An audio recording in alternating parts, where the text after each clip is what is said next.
మన ఆడవాళ్ళైతే ఈజీగా ఏది వేస్ట్ చేయలేరండి. అందుకని చెప్పేసి వాళ్ళ కొబ్బరికాయలతో ఇంకొక రెసిపీ అయితే చేసేస్తున్నాను. చిన్నగా కట్ చేసుకొని మిక్సీ జార్లో వేసుకొని ఇలా తురుముకొని అయితే పక్కన పెట్టేసుకోండి.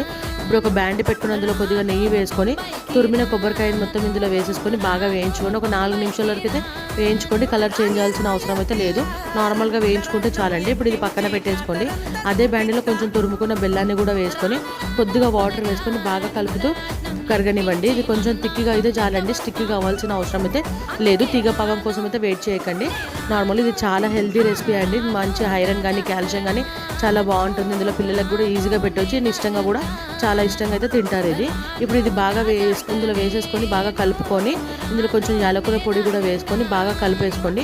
ఒక 5 నిమిషాల వరకు అయితే బాగా కుక్ అవ్వాలండి ఇది బెల్లంలో. కుక్ అయిన తర్వాత ఇది పక్కన పెట్టేసుకొని కొంచెం చల్లారనివ్వండి లైట్గా. ఇలా చిన్నగా ఉండలు కట్టేసుకొని పిల్లలకి ఇస్తే మాత్రం చాలా ఇష్టంగా తింటారండి. నచ్చితే మాత్రం subscribe to my channel. Bye.